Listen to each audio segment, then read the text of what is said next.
CHADMicDUP is Thursday, February 15th. It's the evening time, 9 p.m. I've been talking to myself a bit, so I figured I might as well click on a recording.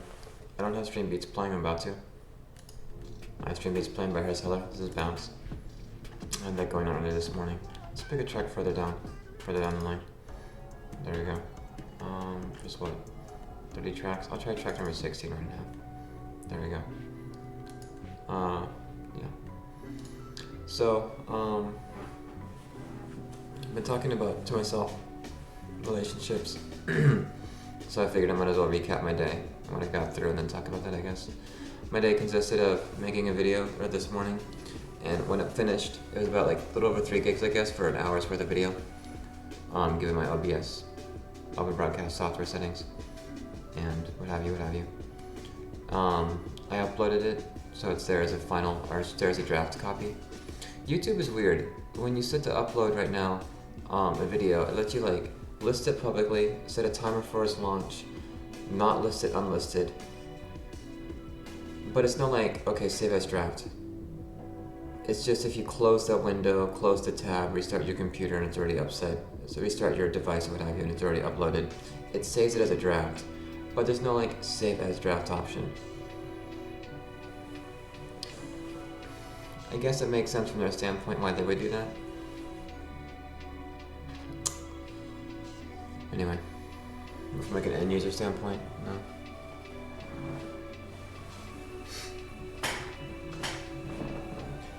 The part where I talk about stuff. So, yeah, slowly but surely. Join me while I go to light a candle, I guess. Exciting. Non-editing of my this and that. If you're here for the earlier today, you understand what I'm doing. I'm giving my experimental ballet dancer. I'm looking at it right now. A tea light candle.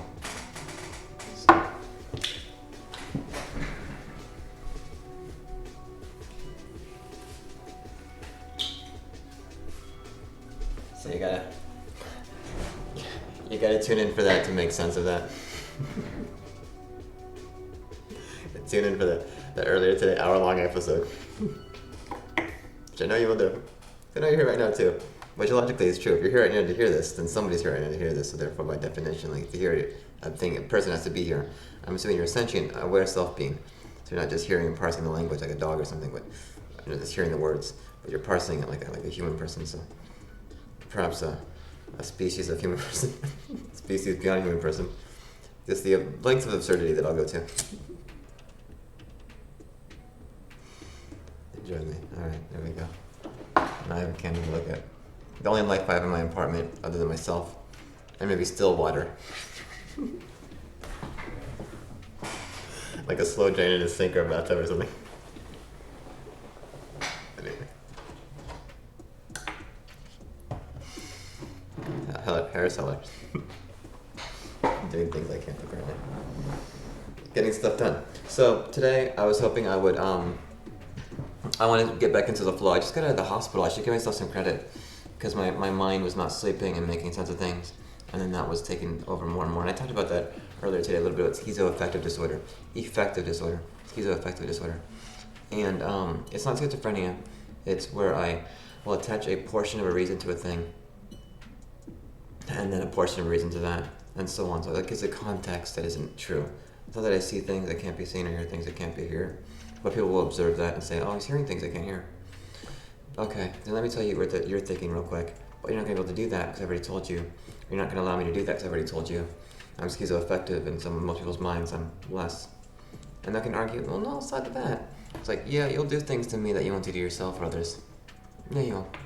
Therefore less. Once you're somebody who has a mental diagnosis, it's less. Most people can't handle the difference. They can't say, not less, but no. No. Some animals are more equal than others. That's what you're doing. Yeah, it is. Just know, once you tell somebody to do that, you're just less. Once they know, you're just less. I came to find out that I was less for 2 friends of mine. So former friends. And I talked about that former friends issue earlier in the mention of my fan.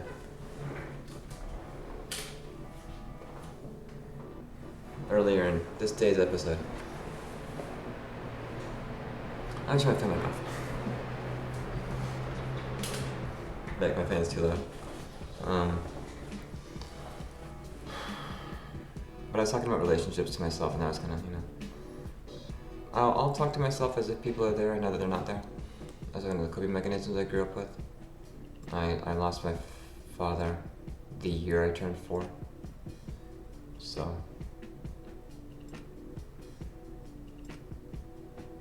that was part of the coping mechanism. I'm checking the audio on stream beats. I'm gonna turn it a little bit up. Turn the speakers up better.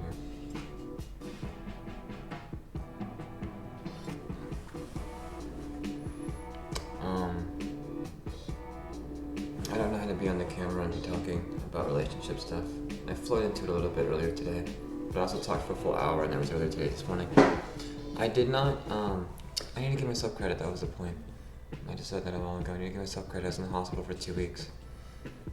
And the hospital is kind of wretched. I mean, one, it's a hospital. Next, it's a behavioral health clinic. Next, it's a lockdown. You can't like, go out and do your own thing. Next, there was a lockdown, then a lockdown, because there was a COVID scare for the last 6 days or 5 days or so. 1, 2, 3, 4, 5, 6, I think 6 days. So almost half the time I was there, which they sequester you in just your room. And I was lucky that I had a roommate, and lucky in that sense, I guess. It's better to have a roommate than a roommate, because, yeah, I think it was better than I had a roommate. While I was there, I was kind of wishing I didn't sometimes, but no, I think it's better. I tested negative, but that wasn't the point. Anyway. It made so much sense a minute ago to jump on camera for this. It's okay. It's just YouTube bandwidth. And if you're here, you can skim to a part. Or what have you. Or not be hearing this. I was talking about what I wanted in a relationship, or what I've had so far in relationships. Just dating 2 different people in high school, so really. But at the same time, I can't say as if that's nothing, because for a lot of people that's more than they've ever had, maybe ever will have. Or there's that meme idea of quote unquote you missed out on teenage love or something. And I don't feel that I did, because I had some things a lot of people didn't have. And that I don't know. I want to bring that up to say that some people haven't had certain experiences, and it's not fair to like leave that group of people behind. I should champion that group of people and be like, oh wait a minute, I've had that experience. I should keep them in mind, because that's more than they got, And maybe it's not any fault of their own, or maybe it is some fault of their own, but so what? People deserve inherent intrinsic worth, or have inherent intrinsic worth, and deserve platonic care and platonic love. But we're not deserving necessarily of romantic love, because that requires a third person to give of themselves, their future commitment, right? And so that's a kind of controlling thing. But we deserve inherent intrinsic worth, or have inherent intrinsic worth, and have, if you're here from the earlier episode, hardworking, tax-paying American citizens. We have inherent intrinsic worth. But romantic love, that requires of somebody, a third party, that requires us of something more, So, that one's not fair to say that we're demanding or deserving of that. And we can even be best positioned for that, and it can never work out. Or does briefly. We could have a rich and fulfilling life without it, even though we want it desperately, kind of thing. Maybe desperately isn't. I don't know. Some people can want something that much, be of the right, be of the value, and still never have it for a reason. Just the way it goes. There's no we live in a digital age where we can just tap on our phones. Grandpa's gonna say smartphone. Grandpa's gonna say smartphone because to Grandpa, a phone first has connectivity through a cellular connective interface, doesn't necessarily include data or internet connectabilities. And in a world where a salt shaker can be smart, and so on. Grandpa.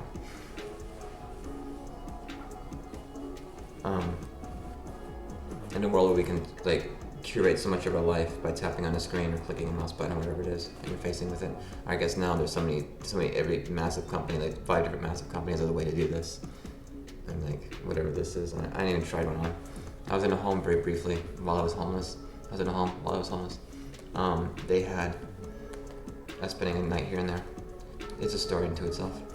But they had 3 different by the same manufacturer. Headsets, virtual headsets for gaming. And like 3. Okay. I guess that's where we're at now though. There are 3 consoles, you have 3 consoles plus 3. For some people. Okay. But what I'm trying to say is that we're able to curate so much of ourselves, our lives, our experiences.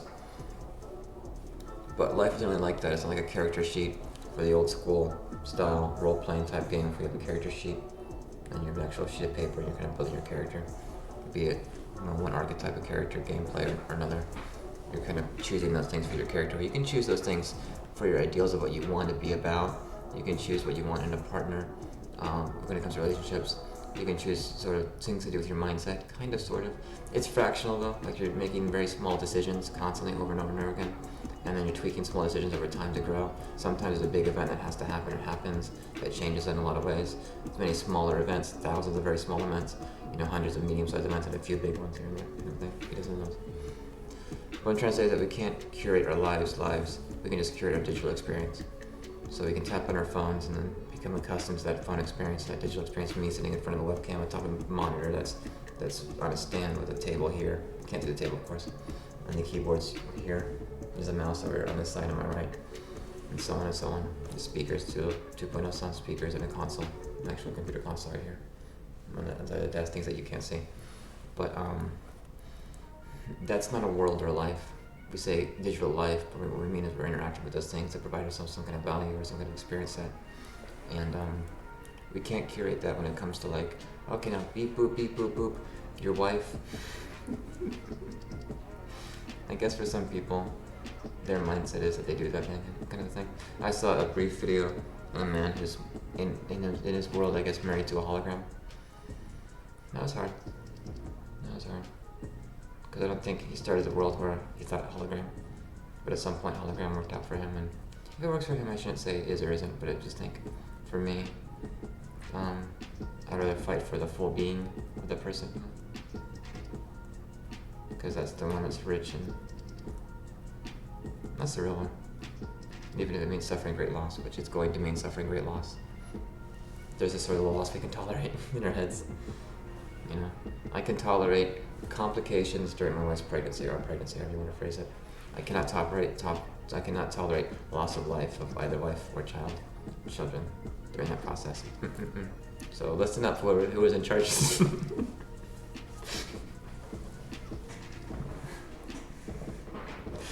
You hear me? Once I meet this woman, and then so on and so on and so on and so on. Don't you dare. But that's just how it is. I was part of a small group, Christian small group for a minute, way back. This is spring of 2007, I'm going to. And the topic was, like, what do you want in life? And I thought, to love and be loved. And apparently that was a unique position because everybody else was sort of already at truck. Or like upgrade to truck. Which, in and of itself, sounds like a good thing. But I think that presupposes that you've already established, the love part, the inherent values of life. And I said that right out because I was just feeling that way, and I had been feeling that way, and I thought, to love and be loved. To have and hold. But I don't necessarily mean that romantically. When I said that, when I feel that, I mean to be held in the world, and have people in relationships, and then in the future. I didn't mean, to have and be held. To hold and be held, or to have and hold. To keep of oneself. I just mean in life. To love and be loved in life. Platonic relationships, familial relationships, and then the feeling that you create. Hold the hand gestures are helpful. Harris Heller laying it down. At least Stream Beats laying it down. I'm not sure if that's a collective of his or how it works.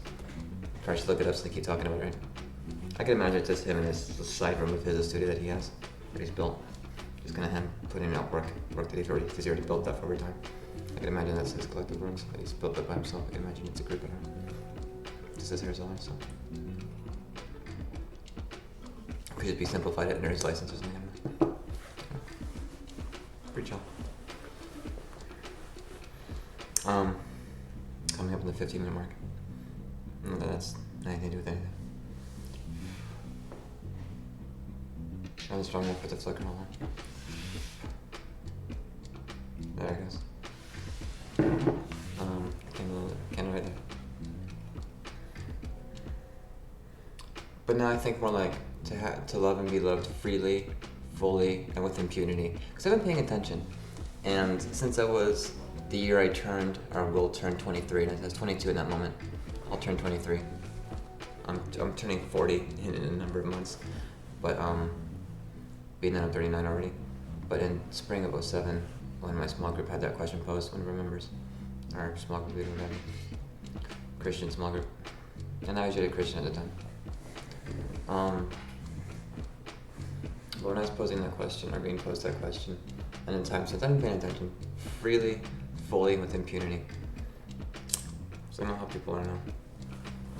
I don't think, oh, love and be loved. Okay, but these ways, in this box, in this way, for this over here. No. See, you get to be loved and to love, but you don't get to say how other people do. And I say that as a Christian looking at other Christians. No, you don't. Then come at me instead. Stop wasting your time in the secular world. Because it says dogmatically, or biblically, you're not supposed to be charging after the secular world. What? You're not supposed to be picketing things. What are you picketing for? For food for hungry? Okay, then go bring the food for the hungry, and then picket in office. Okay, go to local try to say voting locally, being active locally, not as small, because it's just right there. You're not supposed to be doing it. That's my understanding, and that's my claim. So come after me. That's what you're supposed to be doing. We're not coming after with pickets in either way, because we know not philosophically, we know the psychology of attacking a person or taking kind of claims out of anger. Then the person's natural tendency is to defend themselves. And the third party will say, well, they shouldn't. That's amazing, but almost in all cases they will. So either you accept that a should or shouldn't happens, or you accept human behavior as human behavior. And the human behavior is the part where the Earth is spherical, we're revolving around a sun, given our base models, and things can be wrong or edited over time. But we have geopositional satellites that give us smartphone technology, and I'd rather be on the side of that and medicine than the side of, I don't even know what that side even is. So it's just talking. An astrophysicist cannot sit down in front of a flat earther. Doesn't really work, I don't think. I mean, they can, but what is the flat earther doing?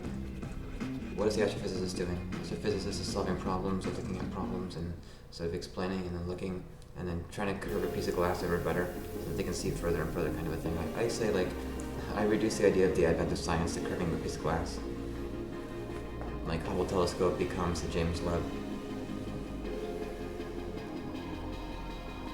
So you can see further beyond and see over time, further back. You're seeing back in time when it comes to that, right? I think that's how it works. I can't work out the base elements of that, but when it comes to what we see, we're seeing light information and like a data point traveling through time. And so from here to the camera lens, or from the person's screen, the light being emitted from wherever you're watching this playback, it's like nothing for us. But compared to, the light that's hitting the moon right now, if I were to go outside, if I were able to see the moon, what you should be able to see, some of the thing present right now.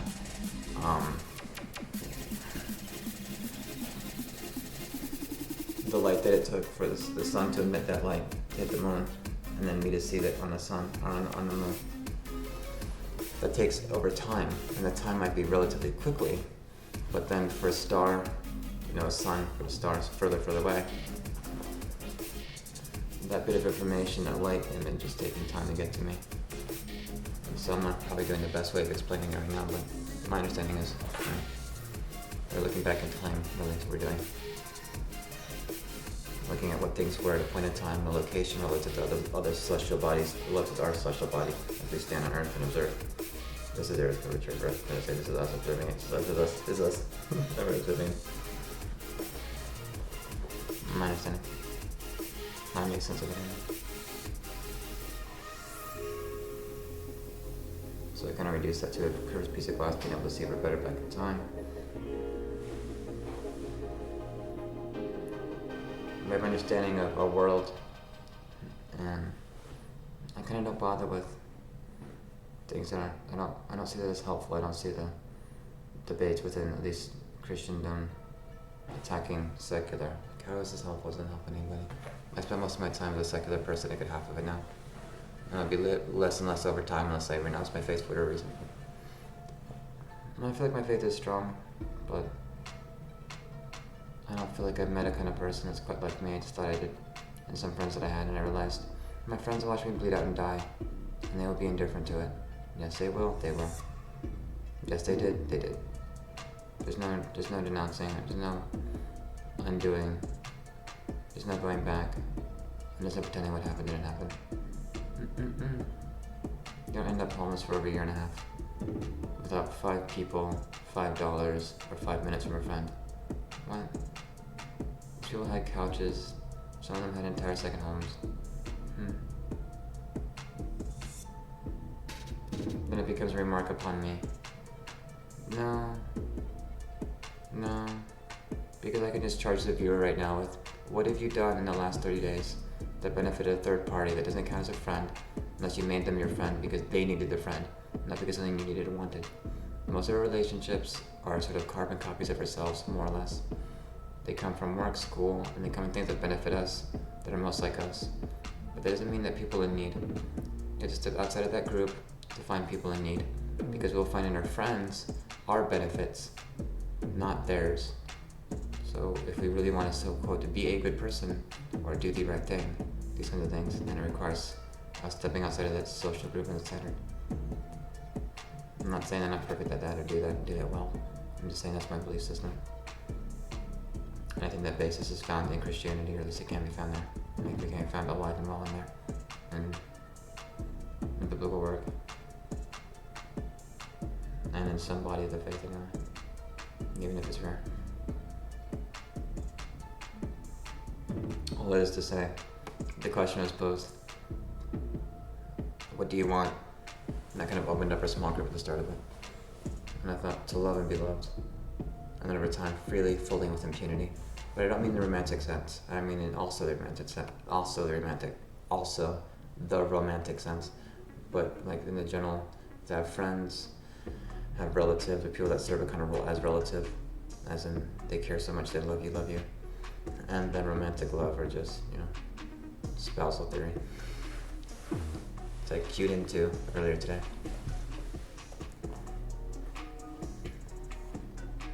Freely, fully, with impunity.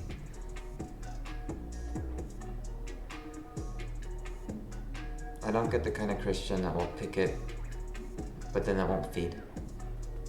It's like, and if you feed, the need to feed is so great, you would only feed. The thing you would pick it is Congress, and be like, we are feeding, you are not. We are clothing, you are not. We are housing, you are not. This is backwards. Why are we giving medical attention and medical type of need to people when the Congress that we stand for, that we defend through military and through civil powers, trying to say police, and that we provide towards taxes and we work our labor for, not first providing for us? What the F? What the F? What is wrong? What is going on? We don't have healthcare in this country. We have contracts with contract providers. The ambulance has a contract, and I was in an ambulance that told me we weren't going to the hospital that could even service me. So then why are we even going to a hospital? Because the contract can get paid at this hospital. That's amazing. This hospital doesn't help me. That one does. That one has this one has a facility. This one doesn't. But we'll go over here instead, because this one is at a network, it's at too far range.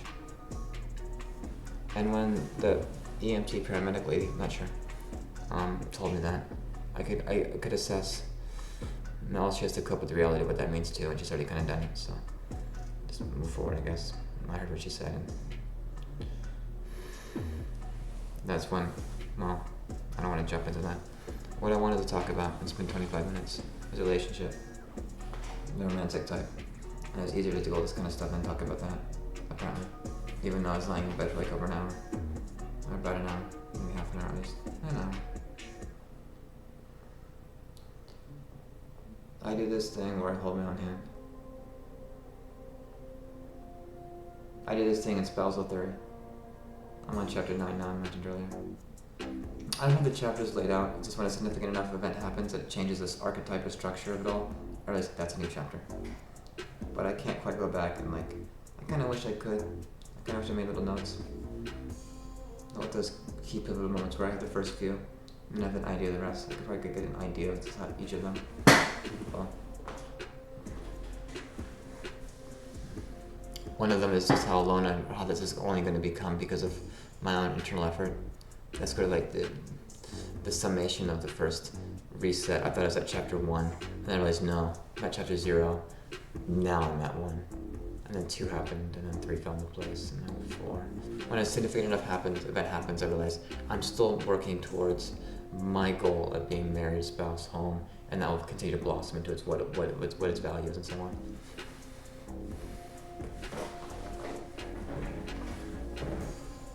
The model for me being married is, my tactics for the strategy. Strategy is like a mission or vision statement. I forget which is which. I kind of know which is which. I think vision is how you intend to do your mission, and your mission is your goal. No? I have to look them up real quick, but the short form for the long form, strategy in a game or a rule-set game, borrowing again from John Nash and non-cooperative game theories, is to win. Okay, win what? A game of chess. Okay, how are you going to win chess? By effectively moving your pieces. Okay, how are you going to effectively move your pieces? I'm going to capitalize off of this particular book opening. Okay, what particular book opening? I'm going to capitalize off of this particular book opening by doing this one particular thing at this particular point in time. Do that thing. Next thing. Next thing. Next thing. Next thing, and so on. It's the short form for the long form of the tactic for the strategy. I'm going to win. How are you going to win? By doing this. How are you going to do that? I'm going to do this by this. How are you going to do this by this? By this, by this, by that. This, that, the other. It keeps breaking down. So it never becomes defeat. It never becomes plan B. What's plan B? Did you misunderstand? There's just the plan, and then how you go about the plan. The plan is to win one. At the heart of a woman. There you go. Okay. How you gonna by having a good enough character part of myself. There you go. By enjoying life. There you go. Whatever that means. Oh, okay. Okay, you got some work to do, kid. Yeah, I do. Because of course the goal isn't, or shouldn't be, for a lot of people they think they get stuck, right? And you hear this in a kind of like depression, desperate for love kind of maneuver. And I said that a bit earlier, about like 29 minutes ago or so. They were coming with 20 minutes. I said people that are desperate or, and I didn't, when I meant that, I meant that they really, someone that really wants that, like I want that. And I can use desperate up into a sense, not a desperation kind of like pushing you away from, because it shouldn't be about the thing in and of itself, but the thing to be a part of the thing, A flowering type of branch wants to flower, right? That's like it sees itself in that way. As we people, we see ourselves in that way. We see people that kind of learn how to enjoy the moment, and that's a beautiful thing, enjoying the moment. And if you can't enjoy the moment, how are you going to share a moment with somebody else? They don't want you looking at them looking at you. You two want to be looking at something focally together. And the Christian argument is that we move towards God in a union with God, with each other, with God. So we're like two orbiting bodies, but our fixed point of orbit that we're going closer to over time is God. But we're orbiting, maintaining what we understand of God. We're also getting closer to our understanding of God infinitely until we die, and then we're fully known, I guess. In a secular world, it's sort of what you believe in. The humanitarian / stoic, I guess, I want to put them together. The humanitarian says that the sum of all of, more or less, the sum of all of our value as humans is greater than the individual sum of just adding us up. That the value of being human can't be found in just looking at humans and adding up humans. Okay, 2 humans, 8 billion is 8 billion points. 8 billion human points. What? 8 billion rubric of human value points. No. It's greater than all of that combined.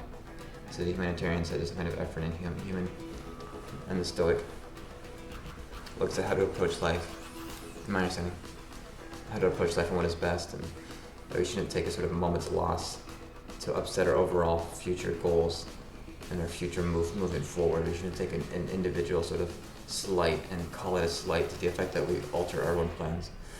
We should take a slight as a small abrasion about the skin kind of a thing that will heal over time, and that if we don't react to it, frankly, isn't there. Someone wants to insult you, so they think. How are you gonna insult me with your views? And those of us that are fighting towards something are honest with each other. Can be honest with each other, other people in a moment where I had this while I was at the hospital. Somebody just kind of like charged at me because they were angry about something.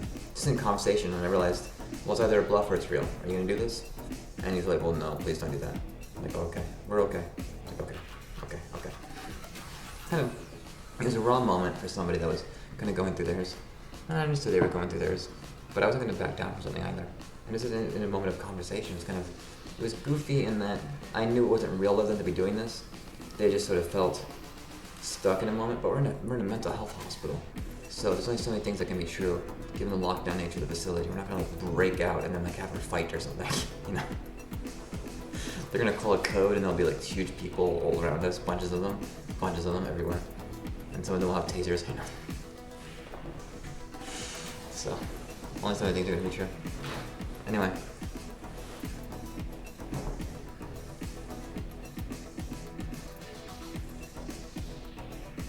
To double back to what that point was and close on it, or to go all the way back to spousal theory, and what got me in the seat in the first place. I'm gonna stand up. This won't be edited, but I don't do the editing. Maybe I will later, but I don't like the jump cuts in general, so I'm gonna be jumping up.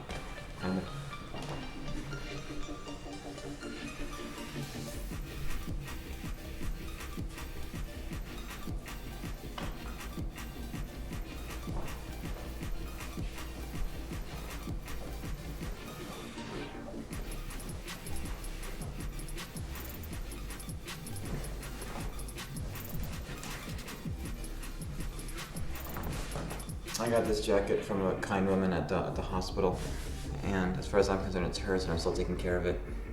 But I was cold because I have thin man disorder or stick man disease.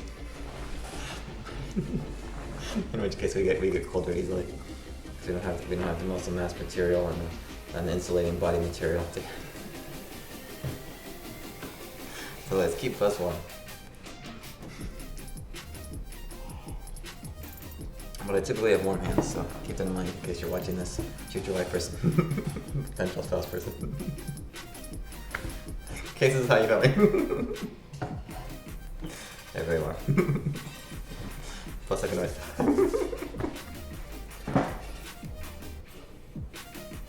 I look right at my in case you didn't end up, whoever this person is. He's my experimental ballerino. A ballerino. It's a ballerina, but a male. That's what it said on like Wikipedia. I'm not asking Italian, I guess that's the derivation of that term. Ballerina. A male ballerina. And he's working on experimental ballet and the concept of love. That's how it goes. I leave it to him. He'll get back to it once he's worked it out. He'll lay it out for me.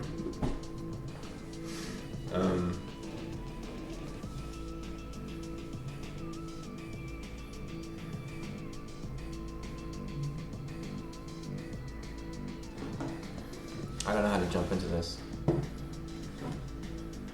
I saw my South Korean child. There we go, let's jump into it. I was waking up in the hospital just because it was nighttime and I have these very vivid dreams that come to me. They happen often because it's been so much time that enough of them happen and it's an often number. And it's consistent, but it could be months and months before I have like a dream like this, and it's so intense. I was kind of moving through like a paint scene, and it would be like something out of the writer-director winner for the Academy Award for Parasite, or the film Parasite that won the award that year or whatever. And I'd seen that in theater just before the award ceremony. But by then, looking back, I thought I'd already seen maybe a couple of this writer-director's work, but I've seen like 5 of his work already before I'd seen that film. I've seen a lot of Korean New Wave and film from all over the world. A lot of film from all over the world. I get my film from the internet, not from like a streaming source or a corporate source or a particular any one source. I get it from the internet, so I find like different databases of releases of films. So this has more into film. I'm still into film, really into film, so I haven't been able to see much for whatever reason. I'm just having trouble watching film. Like I can't sit through it. emotional stuff and just body pain issues, and I was almost 18 months. Wasn't actually watching a lot of film at the time. Some people, they'll be in a position where they can. I wasn't. Anyway, back 07, 08, 09, 10. I was jerked through a lot of film, and some years before that. And then my source was some of the internet, so if I found that it was released somewhere as a film, then I'm wondering if it's been digitized, and if it has, then I'll find it, and typically if it's been released, it's been digitized somehow. So I was finding film from all over the world. I've seen, any number of films by now, and a good portion of them from South Pacific Asia. Anyway,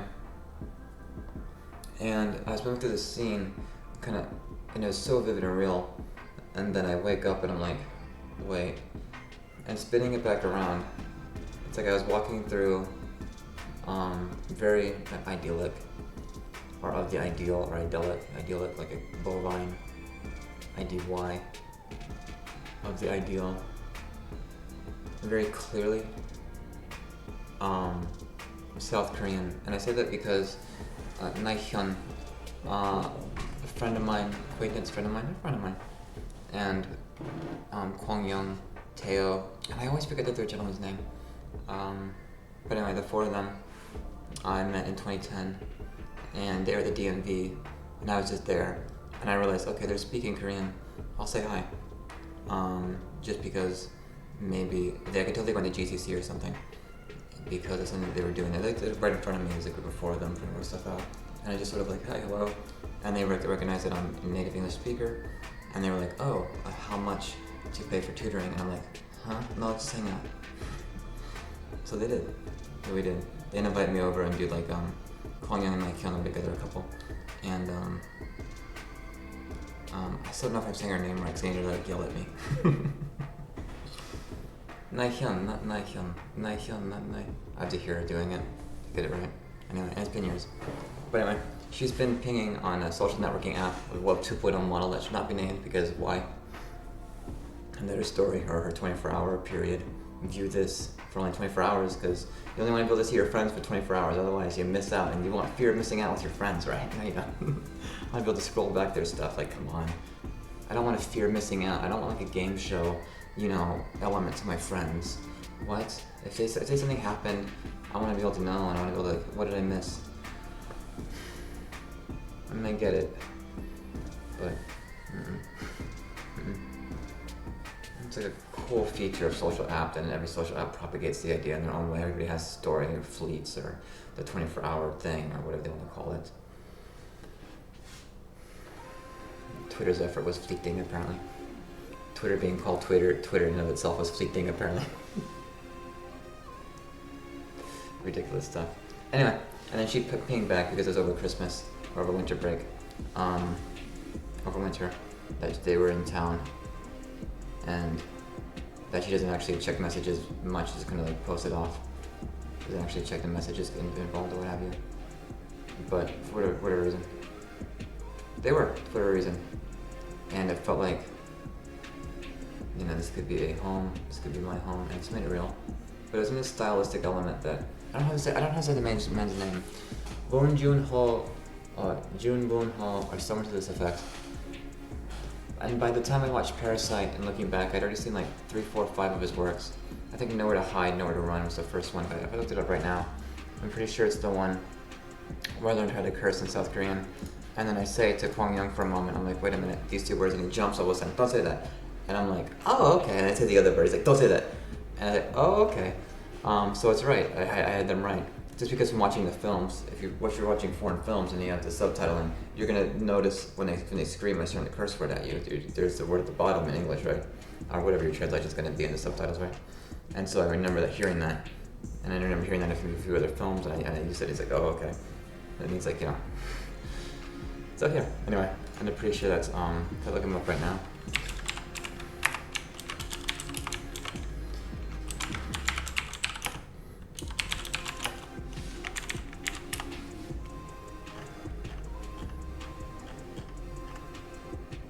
Bong Joon-ho. I don't know quite how to say that, but it's written between two people, and then I was searching for Parasite. But if I scroll, I see Barky Dogs Never Bite, Memories of Murder. That sounds familiar. The Host I've seen. Mother I know about. Snowpiercer I've seen. This next film in Oakjaw I've each I think. Maybe Nowhere to Run with somebody else then. Nowhere to Hide with that film. Barking Dogs Never Bite. Anyway, the point there being frustrated with a lot of barking academic, which or against dogs in the front building. Sounds like this is a film that I think I went after looking for. I had a note about. It was a bookmarked book from way back. Memories of Murder. Yeah, this is the one. 2003. Blends a familiar crime genre, social satire, comedy, capturing the all-too-human desperation for its key characters. Yeah. If I play any of the trailer, I'm gonna have to mute it right away, I think. But this is like a rooftop running detective who chases down. Oh, wait. The film that I'm thinking of anyway. Who chases down suspects, and he'll flip them over a desk in the interrogation room, and the actual police officer like flip them over and then shut this at them. Yeah. And this trailer's been redone because of this. This is very much based on a shocking true story. Films just say that these days. Are always have, I guess. Anyway, this film I've seen. Two simple-minded detectives assigned to a double murder investigation in South Korean province. When the murder strikes several more times with the same pattern, the detectives realize that they are chasing the country's first documented serial killer, relying on the basic skills and tools Park and Joe attempt to piece together the clues and solve the case in a thriller based on real events. Anyway, yeah, I've definitely seen this film, and I think this is the same film. Anyway, I'd already seen enough of his works, or so many of his works, that Parasite to me was just another film. It was a good film we're seeing, an excellent film, it was just, but none of that's the point. The point is, I just sort of saw a family in that kind of style that I could imagine that particular writer-director, Bong Joon-ho, I'm not quite sure how to say his name, would. It feels like it's a film out of his point of his film, where it just kind of feels like that scene that I was moving through. And then, I don't know how, I can see it in my head, I don't know how. It was like a painting that I'm walking through, and I stopped, I realized I could end the painting, or what do I want? And then everybody in the painting became a real person. And like a switch happened, and I'm walking back through it all. And instead of like painting and abstractness, it was all real. What a trip. And then I'm waking up from that, and I feel that there's a feeling of overwhelming, I just came out of a visceral, hyper-intensely real dream feeling. And for me, it's always like, this is my real life, but now I just walked away from it somehow. It's always touching in something that's like real of my passion, desire, real of who I am, real of me and myself. And not real of the world, it's real of me. Not that it's unreal of the world, but it's that its first primary concern is me, not the world or how things are, but me as myself. And so it wasn't me messing around. They were South Korean, whatever. And it doesn't mean that I have an affinity or attraction towards that necessarily. It doesn't mean that I do or I don't. It just gave them a reality and a kind of concept working. Modality is the word? Model? I think model is the word. Of that kind of film work. And that kind of film work. Auteur, is it be called one? I'm pretty sure. Or person of celebrated note. That their style is their style, or their works are their works, kind of thing. I don't know if he'd be classified as one because it's not like, I don't know. Film stuff that I don't really study. Point there being, it just was. But it was real, so it's the point, it's a greater point, is that it was real. I got to see what home felt like for a minute. And they weren't reacting to me, but they were not reacting to me, they were just accepting me there. That was the difference. I was an observer. I was in a home. I felt like Nike Hanlon, Kong Young Choi's sort of moment with their family. Only I was their friend there. So, I hope the hand gestures are helpful.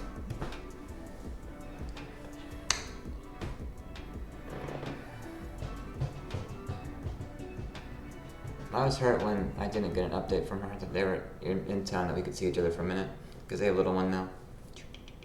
The one always in the film, the updated stories are always about little one, of course. So I was trying to find it to notify me directly and ping me when there's an update, but I don't know if that particular Social 2.0 model compliant social network app actually has that feature where it updates you particularly to a particular person's story. Maybe it does. I'm sure it does. I just haven't bothered to look that far yet. It's on the one page. I can find it real quick, so I'll mention that to look for later. All the same. Yeah, this isn't the vibe. This isn't what I was like talking to myself as. I'm not. I know that I'm on camera too much. And I keep having to stand up. My legs are like.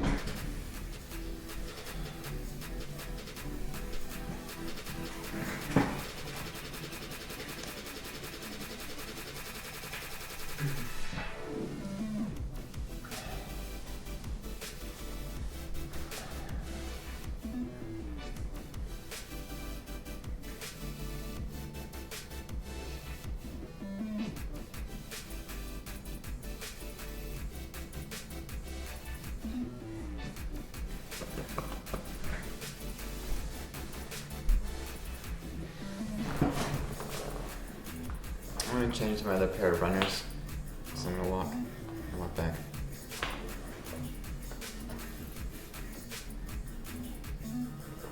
Part of why I wanted to record this tonight and not record this in general is it's just aching kind of loneliness.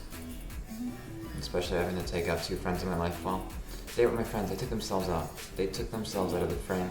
They took themselves out of the picture.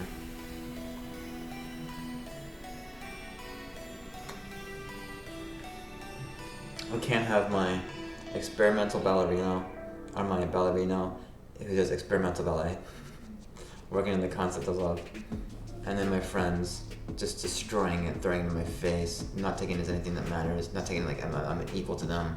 What? No. No, I'm a good friend to them. I was a good friend to them. Let's sit over here where I have some good memories. I mean, those memories are memories.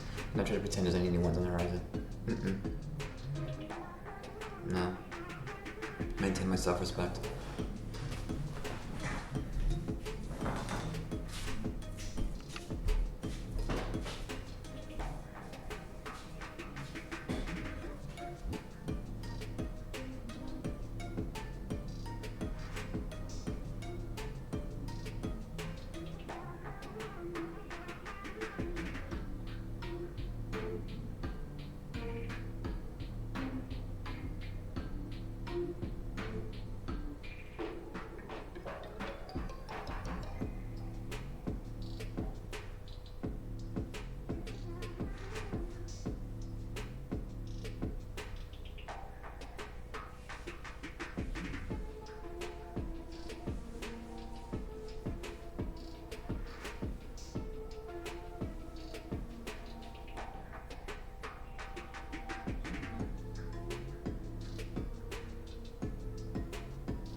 Well, today I didn't really, I gotta give myself more credit. This is the 3rd time. I just got out of the hospital. I'm not really giving myself credit for that. And I didn't sleep last night at all. I didn't sleep a minute last night. I'm laying down a few times today. Got in an hour or 2 here and there, kind of. For me, Anyway, I saw them, and maybe they were, Nathan's family or essence. Maybe it was more the film work. Maybe it was mine. But either way, they were sort of not indifferent to me being there. They were not different because I was there. Let me just be a part of it. It's like I felt a child in my child's hair. Maybe she's 4, 5, 6, 4, 5, 3, 4. Just moving by my arm. I could hear it, feel it. She's off playing with a few of her friends, kind of thing. It's nice. And I think being raw, intimate with yourself, and being, you can hear kids outside, taking yourself as you are, is critical key, and core. It's critical. If we don't, and we deny ourselves, what do we expect is going to happen? Like, honestly, that we'll just luck into a life we want? What? How? We have zero insight. We're not using so much as a map. We're not using so much as a light or a torch. We're completely in the dark, just fumbling around, hoping that the actual image is what we want or meaningful to ourselves. We have to try and fight and try and fight and fight and lose and fight and lose and try and win and fight and lose and fight and win and fight and win and win and win and fight and lose and fight and lose. You have to work on yourself. It's critical. It's key, it's important, it's integral. You have to have it. You have to be working on being honest with yourself, to be honest with to be honest with others, to know what you want and be true to a thing. And see what the truth is in things, because you're not going to be able to produce it from, if you don't have sort of an understanding to work with of truth and detection of truth for what you want, how are you going to know, what's in front of you? If it has any value in that thing, you're going to be led astray so many times over. And we're always going to be led astray, of course. But we should be led less astray over time. It should be like some kind of and core to our essence, or being critical, key, and core. So being true to ourselves and expressing those things. So. But God, it was like acrylic paint, 3D picture space, and then froze for a minute. And I realized I can interpret this, walk away, or then it all just became real. What a trip. A good one. But it ended like this. I'm moving through kids in a family room where the kids are, and then I'm moving over here to where the adults are, and then I'm into our backyard. There's a dog, and then another dog, another dog, another dog, and then the dogs are upon me. And I think that's the inner struggle with myself, that my life isn't moving in a way that will allow that to be real, or let home to be real. Or I'm living more like an animal, not like a matured self being. This is my place, it's been a year. I need to give myself credit. But maybe I feel like I'm failing myself as a problem. I feel, not that I am or not, but that I am or I am not. I am or I aren't. But I feel like I'm not, I have this arm, chest region, intense pain that's been going on for days. When I breathe, I can feel it cut into me pretty bad. It's right there.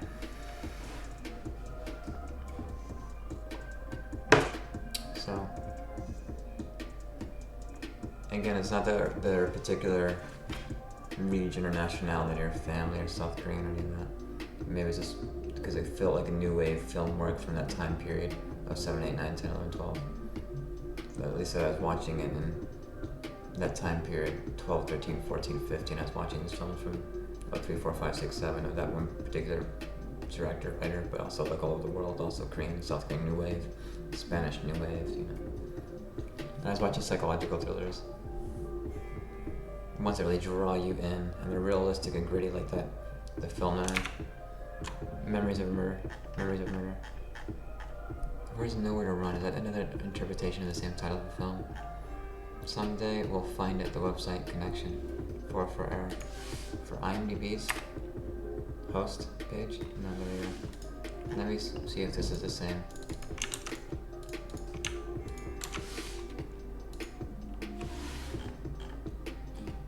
Known for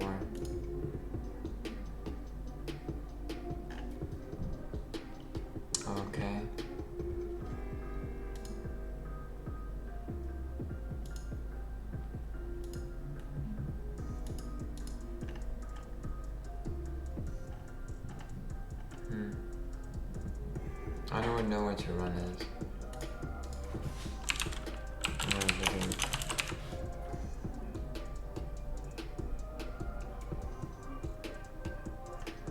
2015? No. Oh yeah, it could have been 2015.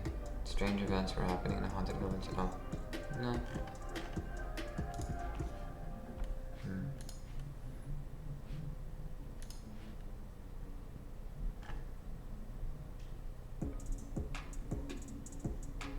Nowhere to hide. Nowhere to hide. 1999. Thriller. No, this is like Joon-hoon Park stars. Entirely different name. Joon-hoon Park. That was on a trail, mysterious gangster, so. No, Master of Disguise. Oh. Coal mining town confrontation. Anyway. I don't know. Look at it again. Anyway. I actually tried to look up this film like recently, a few months ago. Nowhere to hide, and I saw that same trailer for that same marketing. All the same. Just remember the cop flipping over the guy on like the interrogation room. Pretty sure it's the first one I referenced. Memories of Murder.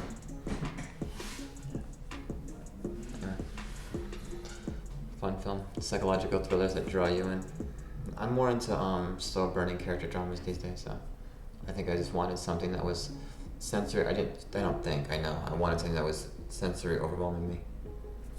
I wanted to overwhelm my senses. I would get fast food, and I'd stock up on like all the extras, and then I'd also go to a junk food place or like a gas station and get junk food afterwards. I get junk food for afterwards, and I just eat and eat and eat during the 2-hour film. It's like gorge. But I'd put myself in a state of mind and eat it late at night, and put myself in a state of mind where it's just like, Anyway, I couldn't really do that if I wanted to. I guess I'd have to use because I don't have a vehicle right now, I'd have to use apps or walk good ways. The food would be kind of funky. It's hard. I'm trying to cook, but I think a girl in a blue dress, pizza. I wanted to say that earlier today when I recorded that moment when I was talking about my friend, former, I guess acquaintance I should say. Because I had to say to him, what if I brought and ordered the pizza? And it's like, why would I need to do that much? It's very obvious that he doesn't want me in his home. And I made that connection when I was in the hospital and I called him John. I'll say his name. Devastating. When I was in the hospital and I didn't do that, I realized. Because the phone is this phone anyway. It's not this one. I said, John is maybe the reason why you don't want me to be with you and your wife in your home and know where you live. And I was so desperate and broken, not desperate, I was broken down in that moment, also in the hospital. And I realized, is the reason why because you're afraid of me or something? And yes, with a complete garbage story about you could be violent and yeah, thanks. If this person is supposed to be my friend, here's the huge critical issue. If this person is supposed to be my friend, and they're the one with wife and home, okay, and they're the one with future beyond where I'm at, and they've been able to graduate and move towards their masters, beyond their masters, their PhD program, and work in their field, all this kind of stuff. And I am still stagnating for years, and they've watched me stagnate for years at the same point that they met me at, without so much as a 2-year degree, but by then, 10 years worth of effort for a 2-year degree, that they don't still have. Even now today, it's now 15 years. Then should they fucking risk it? Whatever bullshit they have in their head. Because that's my life, compared to them just being a friend. And they risk nothing. So why would they spend time with me? It's a full loss. For them, it's a full and complete loss. They couldn't reason that. I do practical philosophy, or philosophy that goddamn matters, excuse me. And I say that because philosophers, and I told this to him at the time, way back before this, when I first met him, that a lot of philosophy seems to be, who can be more witty, or in common everyday speak, who can be most esoteric or use language that's barely ever used or archaic, or be more obtuse, be the most obtuse and difficult to follow person. And sure enough, I think that's the route he went. It's his goal to like his signature so much, that he loves himself so much, that his PhD means he knows. No, it doesn't. It means now you may learn. Never in the history has a PhD been awarded to say now you know. It means now you may learn. And now, you may learn.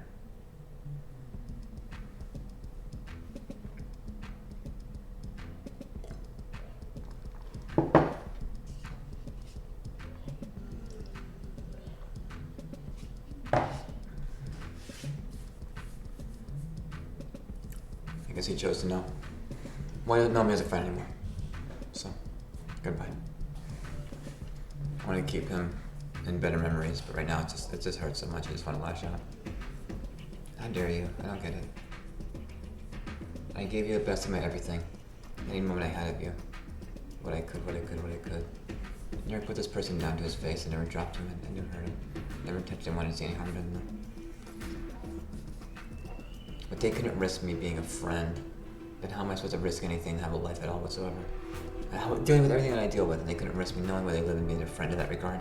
I should just, when I got out of the hospital, I should have woken up right at that moment. Well, should have, whatever, but I could have had that opportunity then. That was enough of an epiphany then of who this person was, how they were going to be. I should just, you know what, let them go.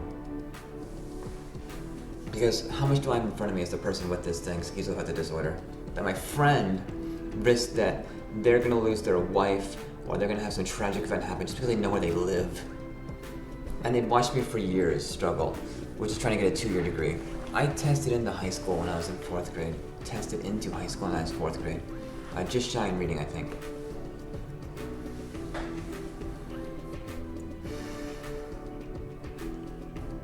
But the body pain that I have, which I didn't mention in the last video, I don't think I did it at all. A top schizoaffective, a top not being able to sleep since I was the year I turned 4 and everything I went through. I have what may be porphyria, or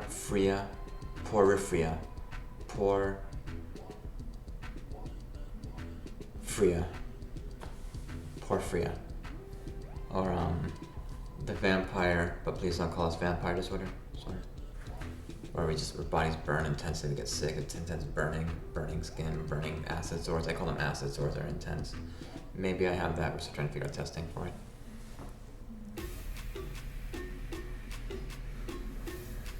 What's up everything else? And that guy couldn't risk me knowing where he lives. Okay. I can't risk wasting my time considering you're a friend.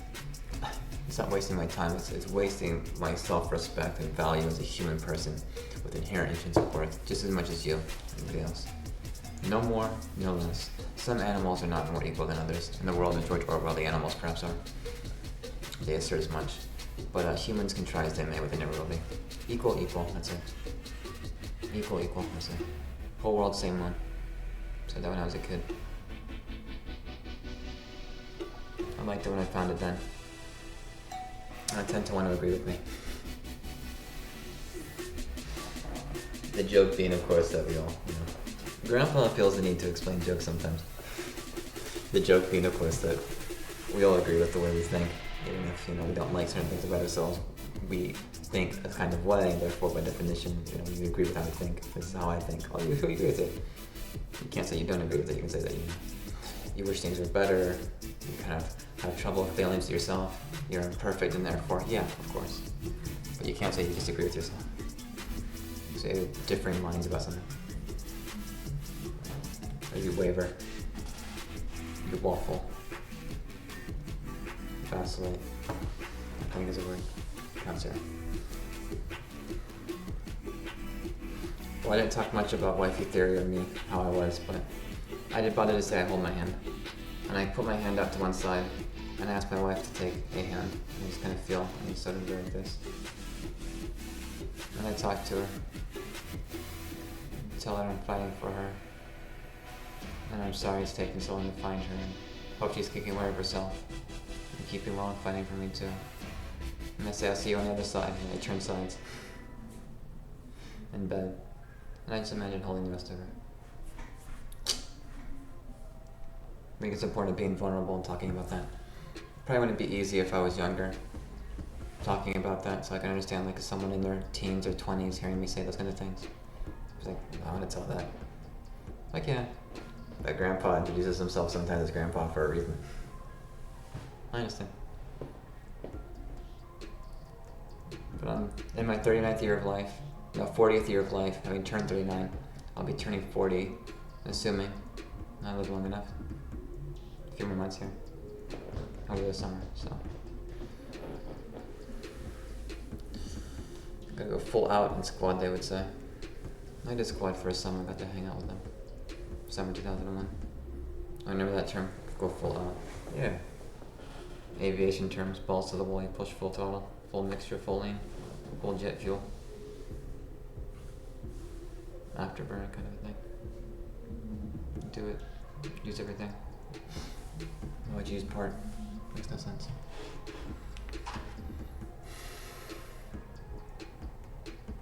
For CHADMicDUP, it's Chad. Harris Heller, providing you stream beats. In case you want like a rhythm or a beat or musical note for the background, this is off the Bounce album. Harris Heller is a content creator for content creators. He stay where? Hopefully they're still on point. Otherwise, I've been recommending them for each of these videos that I make. Better to check up on their video on demand streaming of Web 2.0 compliant model, or YouTube for short. See what they're up to. Check their social app network of Web 2.0 compliant model, formerly known as Twitter and currently known as Twitter, as far as I'm concerned. See that they're at least, viable, okay. Just in case, you never know. Just in case, Mr. Harris. Mr. Heller. Just in case. Never know. It's kind of scary when you kind of think about those kinds of things. Thought for a different day. CHADMicDUP, I'm going to demonstrate if they got to this far in the video. Honestly, why? No, honestly, like say something if you want to. Or, make a Scribble account, fake account, a random word generator. Use a web search of now compliant model. You do Mojeek, M-O-J-E-E-K, which is like a web search if your web search is compliant with things that you would want in a web search and not things that you don't. You can do random word generator or search random generation word list thing. Come up with random words that you'd like, slap them together, label as your name, whatever. Let me know. If you did not like it, you click the button that says I did not like this. If you did like it, you can click the part that says I did heart it, or whatever you see it at. A thumbs up or an arrow perhaps, or some indication, a smiley face or an angry one, or I don't know. whatever this is being posted. If it's under still my account, I might get to see it. Like, oh, okay, they didn't like it because I failed to edit. The lighting is bad.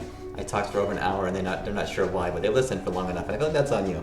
Like the person who has like 1,000+ hours of a video game, you give it a downvote. It's like, wait a minute. Okay, for 999 hours, it's a good game, but for that 1,000th hour, finally something to click. By the time you pay like a penny per hour of gameplay enjoyment, or whatever it is. But it's like, which, it does actually make sense. In the world of gaming. But this is topic for today also. Interlayered topics for Grandpa's a lot of topics you could cover. And a left mouse button click to stop recording and demonstrate for you how I could, if I were viewing this content, leave a comment or interaction.